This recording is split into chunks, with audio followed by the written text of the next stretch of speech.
ভারতীয় উপমহাদেশে চিকিৎসা বিজ্ঞানে যার নাম সবচেয়ে জনপ্রিয় ও আলোচিত তিনি দেবী শেট্টি। একজন জাদুকরী চিকিৎসকের নাম। আর্তপ্রান্ত নির্লোভী একজন মানুষ দেবী শেট্টি।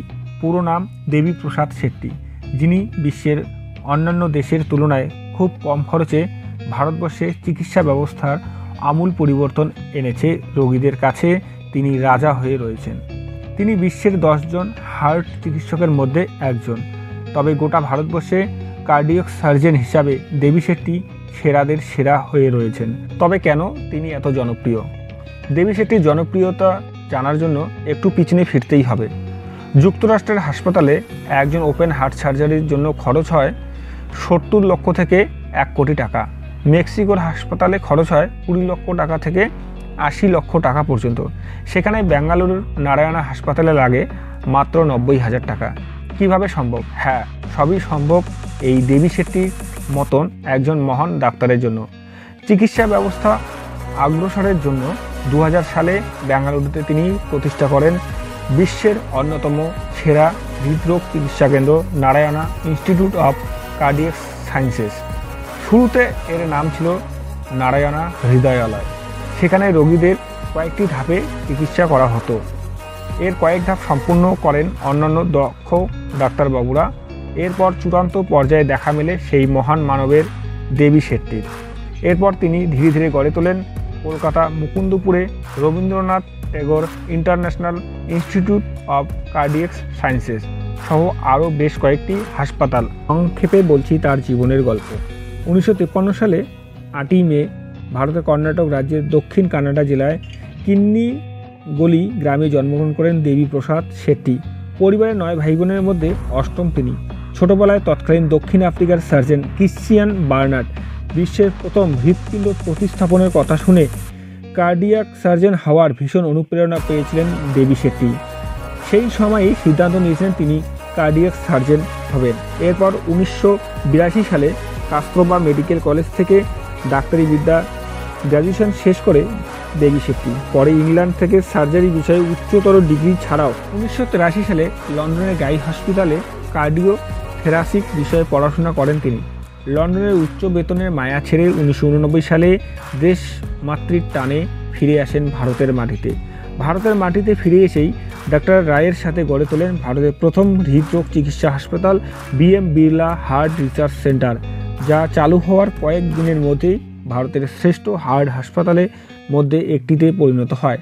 এখানেই শেষ নয়, বলা হয় একসময় ভারতে প্রায় 24 লক্ষ রোগী টাকার অভাবে সার্জারি করতে পারতেন না, কিন্তু তার হাসপাতালের চিকিৎসার কারণে সেই দুর্দিনের অবসর ঘটিয়েছে ডাক্তার দেবী শেট্টি। এই উপমহাদেশে হৃদরোগের সংখ্যা বেড়ে 3 গুণেরও বেশি হওয়ায় একটি হাসপাতালের চিকিৎসা দিয়ে সমস্যার সমাধান করতে পারছিলেন না। এই জন্য ডাক্তার দেবী শেট্টি ও রায় মিলে আরও 3টি হাসপাতাল গড়ে তোলেন। বর্তমানে নারায়ণা হাসপাতালের 17টি শাখা থেকে সেবা পাচ্ছে ভারত তথা বিশ্বের কয়েক লক্ষ মানুষ। এছাড়াও ভারতের বাইরে কেমান আইল্যান্ডেও একটি আন্তর্জাতিক মানের হাসপাতাল প্রতিষ্ঠিত করে সমস্ত সেবা দিয়ে যাচ্ছে নারায়ণা হেলথ।